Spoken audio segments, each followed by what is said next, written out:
हार्दिक स्वागत करूं છું। સમાચારોની શરૂઆત કરતા પહેલા જોઈએ આજના મુખ્ય સમાચાર। વિરુદ્ધ આત્મવિલોપનમાં 3ની ધરપકડ। એક જ કુટુંબના 8 સામે થઈ ફરિયાદ। આઈપીસી 306-114 કલમ હેઠળ ધરપકડ કરાઈ। અરવલ્લી જિલ્લા સમિતિ દ્વારા રેલી યોજાઈ। સરકારની નિષ્ફળતાના મુદ્દાઓ હેઠળ રેલી યોજાઈ। કોંગ્રેસ આગેવાનોએ દેશહિતમાં આક્રોશ ઠાલવ્યો। ગઢડા ખાતે નેજા યુવા કેન્દ્ર પુનર્જાગરણ અભિયાન યાત્રા સમારોહ યોજાયો। યુવાનો મહિલાઓ સહિત ગ્રામજનો મોટી સંખ્યામાં ઉપસ્થિત રહ્યા। આ હતા આજના મુખ્ય સમાચાર। સમાચાર જોઈએ વિસ્તારથી। 2 દિવસ પૂર્વે થયેલા વિરુદ્ધ આત્મવિલોપનમાં બસ કંડક્ટર સહિત 3ની ધરપકડ કરાઈ। પ્રાપ્ત વિગત મુજબ શિવરાજગઢમાં રહેતા દલિત દેવજીભાઈ નારાયણભાઈ મકવાણાએ ગઈકાલે સવારે ગોંડલ પંચાયત કચેરી સામે શરીર ઉપર જ્વલનશીલ પદાર્થ રેડી આગ ચાંપી આત્મવિલોપન કર્યું હતું। દેવજીભાઈના રહેણાંકની બાજુમાં મોહનભાઈ મકવાણાને તાલુકા પંચાયત દ્વારા પ્રથમ ફળવાયેલ અને બાદમાં રદ કરાયેલ પ્લોટમાં દબાણના મુદ્દે ઉપરાંત મોહનભાઈ દ્વારા પોલીસમાં અરજી કરી દેવજીભાઈના પુત્ર અને પૌત્ર ઉપર ફરિયાદ કરાઈ હોય હતપ્રત બનેલા દેવજીભાઈએ જાત જલાવી આત્મવિલોપનનું પગલું ભર્યું હતું। બનાવ અંગે મૃતક દેવજીભાઈના પુત્ર મનસુખભાઈ પોલીસમાં શિવરાજગઢના બસ કંડક્ટર મોહનભાઈ મકવાણા, ખોડાભાઈ મકવાણા, મૂળજી મકવાણા, શાંતુબેન મોહનભાઈ, રૂડીબેન ખોડાભાઈ તથા મંજુબેન મૂળજીભાઈ સામે ફરિયાદ કરતા પોલીસે આઈપીસી કલમ 306-114 મુજબ ગુનો દાખલ કરી પીઆઈ ધાંધાલે તપાસના ચક્રો ગતિમાન કરી મોહનભાઈ, ખોડાભાઈ તથા મૂળજીભાઈની ધરપકડ કરી કાર્યવાહી હાથ ધરી હતી। જ્યારે બનાવના પગલે નાસી છૂટેલા શાંતુબેન સહિત 3 મહિલા તથા અન્ય 2 શખ્સોની શોધખોળ શરૂ કરી હતી। અહેવાલ દેવાંગ ભોજાણી સાથે એબીજી ન્યૂઝ ગોંડલ।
ગઈકાલે ગોંડલ શહેરમાં શિવરાજગઢના દેવજીભાઈ નાનજીભાઈ કેરોસીન છાંટી સળગી મરણ ગયેલ છે। રાજકોટ લઈ ગયેલા રાજકોટ પીએમ થયું છે। એમના દીકરા મનસુખભાઈએ ફરિયાદ આપી છે। તેમને અને તેમની બાજુમાં આવેલા પ્લોટવાળા મોહનભાઈ અને એના કુટુંબના 8 વ્યક્તિઓએ અમને ઘણા વર્ષોથી 5-7 વર્ષથી પ્લોટના મંદુખના કારણે ખૂબ જ ત્રાસ આપતા મારા પિતાએ આવું પગલું કર્યું છે। એ કર્મરણ ગયેલ છે અને એને 8 નામ આપ્યા છે, 5 પુરુષો 3 મહિલાઓ। એમાંથી તાત્કાલિક ધોરણે ગઈ સાંજે 3 આરોપીઓને પકડેલ છે। બીજા આરોપી મળી આવ્યા પાછા પકડવા નોંધ રાખેલી છે। તપાસ ચાલુ છે। આ ત્રણેય આરોપીઓ કોર્ટમાં રજૂ કરી જેલ લેવાય છે।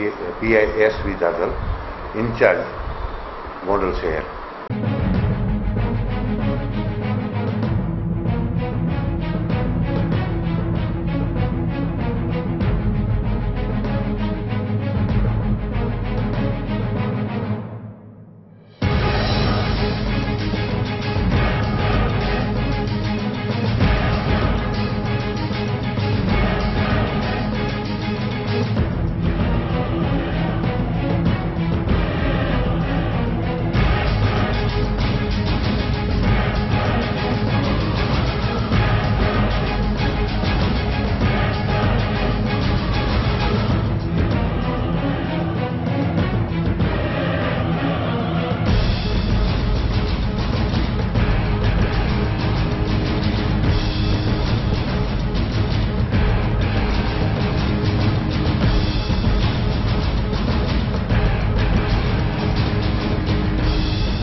જિલ્લા કોંગ્રેસ સમિતિ દ્વારા કેન્દ્ર સરકાર અને રાજ્ય સરકારના નિષ્ફળતાના મુદ્દે રેલી યોજવામાં આવી।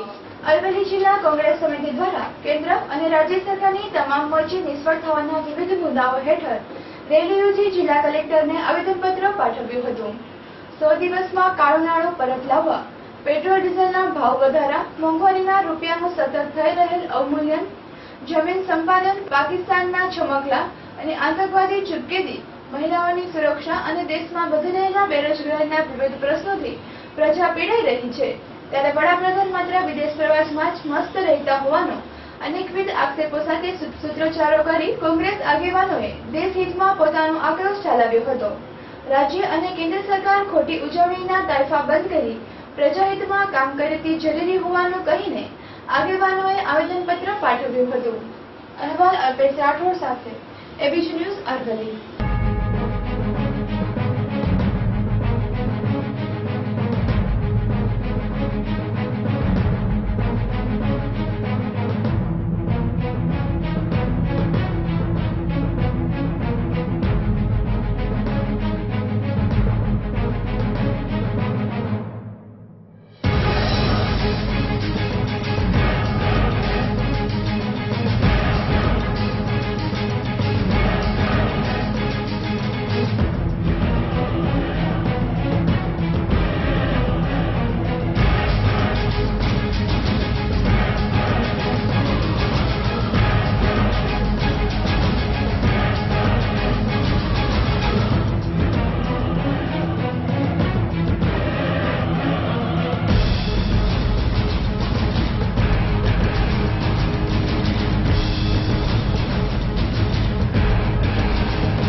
अधिकारियों शोषण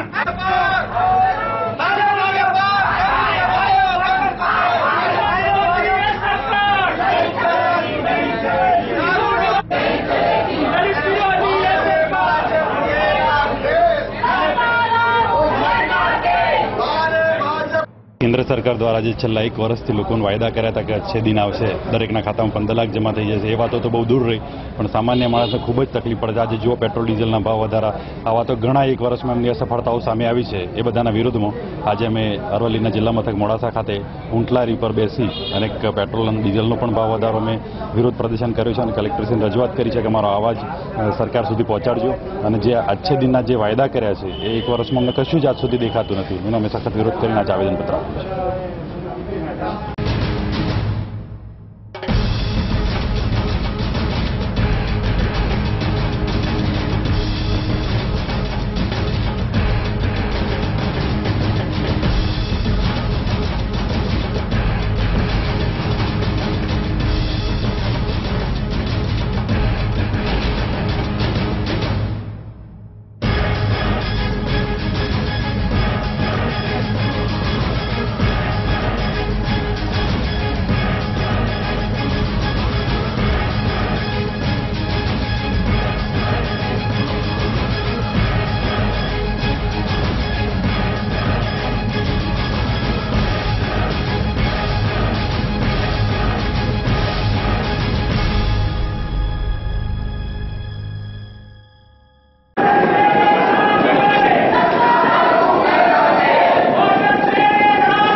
ऊपर से विफल रही है।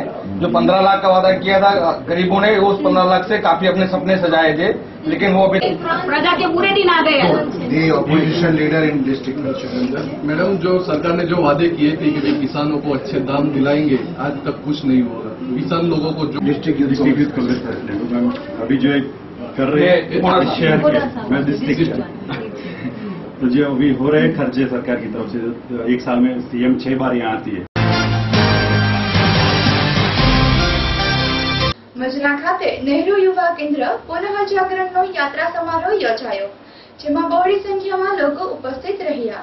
સાબરકાંઠા જિલ્લાના પ્રાંતિજ તાલુકાના મજરા ખાતે ભારત સરકાર યુવા કાર્યક્રમ અને ખેલ મંત્રાલય અંતર્ગત નહેરુ યુવા કેન્દ્ર હિંમતનગર દ્વારા પુનઃજાગરણ અભિયાન યાત્રા શુભારંભ શરૂ કરવામાં આવ્યો હતો, જેમાં મોટી સંખ્યામાં ગામના યુવાનો, મહિલાઓ તથા ગામજનો ઉપસ્થિત રહ્યા હતા।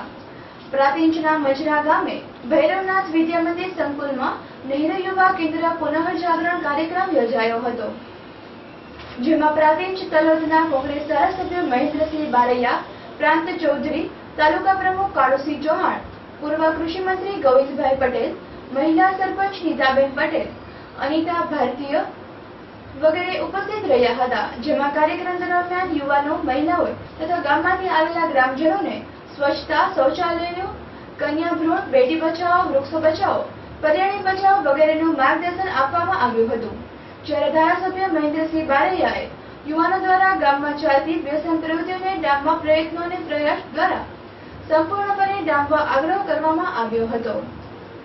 અહેવાલ સંજય રાવલ સાથે એબીસી ન્યૂઝ સાબરકાંઠા।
માતાઓ અને બહેનો અને પ્રેસના મિત્રો, ખાસ તો પુનઃજાગરણ આમ તો નહેરુ યુવા કેન્દ્ર એ બહુ ઘણા વર્ષોથી ચાલતું એક આ સંસ્થા હતી, કેન્દ્ર સરકાર દ્વારા ચાલતી હતી। સત્ય થયો ત્યારે આ જ પરમારભાઈ પાસે હું ગયેલો અને વાત કરેલી કે તમે નહેરુ યુવા કેન્દ્રમાં કઈ કઈ પ્રવૃત્તિઓ ચલાવો અને આ પ્રવૃત્તિઓના માધ્યમથી નહેરુ યુવા કેન્દ્ર માધ્યમ બનતું, વોલીબોલની નેટ લાવવી હોય, એનો વોલ લાવવો હોય, આવી બધી જે મદદ થાય અને એના કારણે ગામના યુવાનો ભેગા થાય અને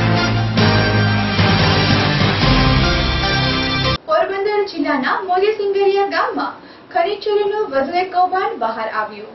પ્રાપ્ત વિગત મુજબ સૌરાષ્ટ્રભરમાં જાણે દુકાળ પડ્યો હોય તેમ લોકો માટીને પણ નથી મૂકતા, ત્યારે પોરબંદરના મોદી સિંગરિયા ગામમાંથી વધુ એક ખનીજ ચોરીનું કૌભાંડ બહાર આવ્યું।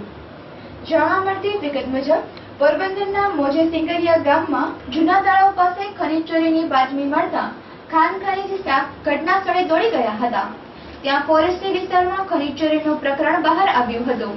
ત્યારબાદ માપણી જથ્થો કર્યા બાદ ચોક્કસ તારણ બહાર આવશે તેવું ખાણ ખનીજ અધિકારીએ જણાવેલ। ઉપરાંત ખનીજ ચોરી કરનાર આરોપી વિરુદ્ધ કાયદેસર પગલાં લેવામાં આવશે। અહેવાલ શાંતિલાલ મેવાડા સાથે એબીજી ન્યૂઝ પોરબંદર।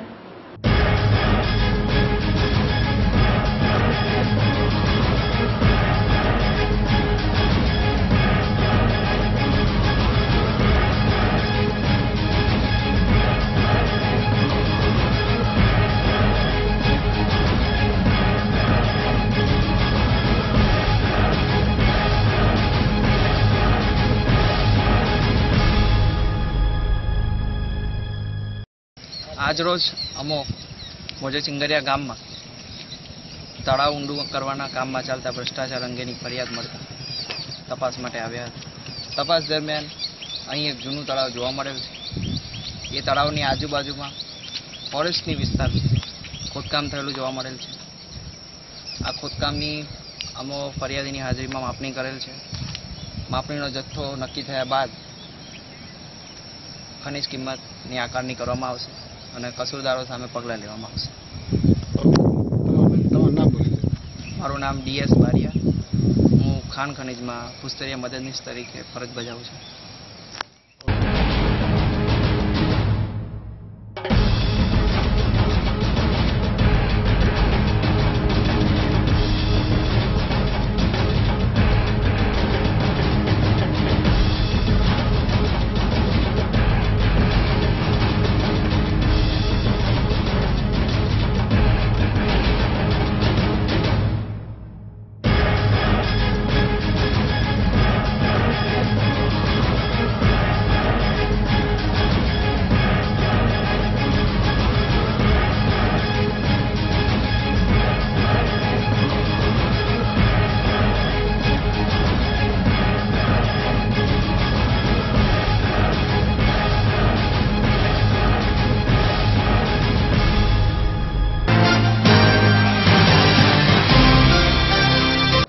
ગોંડલમાં સ્વાસ્થ્ય સાથે છેડા કરતો કાર્બાઇડયુક્ત કેરીનો મસમોટો જથ્થો ગોંડલમાંથી મળી આવ્યો। પ્રાપ્ત વિગત મુજબ લોકોના આરોગ્ય સાથે છેડા કરતા હોવાના કૃત્યો કેટલી હદે વિસ્તરી ચૂક્યા છે તેમાં સૌરાષ્ટ્રમાં વધુ એકવાર ઘસફોડક થયો। અત્યાર સુધીમાં મનપા દ્વારા ફૂડ ચેકિંગ દરમિયાન અનેક કાર્બાઇડયુક્ત ઝેરી કેરીનો નાશ કર્યો છે।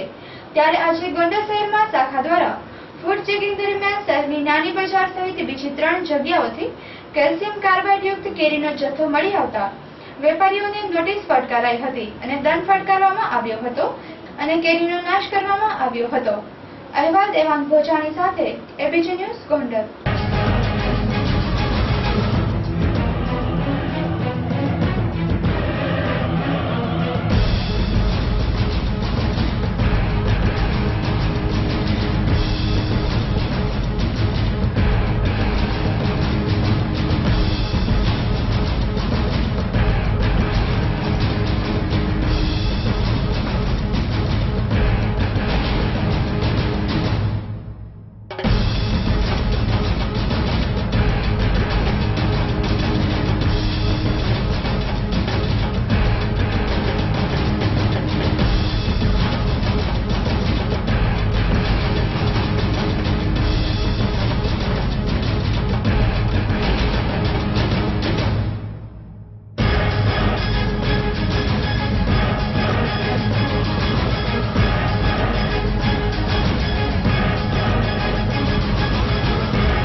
સમાચાર પૂર્ણ કરતા પહેલા જોઈએ મુખ્ય સમાચાર ફરી એકવાર।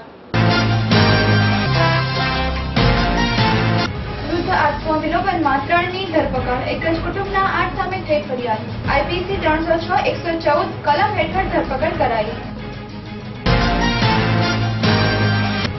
અરવલ્લી જિલ્લા સમિતિ દ્વારા રેલી યોજાઈ। સરકારની નિષ્ફળતાના મુદ્દાઓ હેઠળ રેલી યોજાઈ। કોંગ્રેસ આગેવાનોએ દેશહિતમાં આક્રોશ ઠાલવ્યો। ગઢડા ખાતે નેત્ર યુવા કેન્દ્ર પુનર્જાગરણ અભિયાન યાત્રા સમારોહ યોજાયો. યુવાનો, મહિલાઓ સહિત ગ્રામજનો મોટી સંખ્યામાં ઉપસ્થિત રહ્યા. આ હતા આજના એબીજી ન્યૂઝ સમાચાર. આવતીકાલે આ જ ટાઈમે આ ચેનલ પર ફરી મળીશું. ત્યાં સુધી જોતા રહો એબીજી ન્યૂઝ. નમસ્કાર.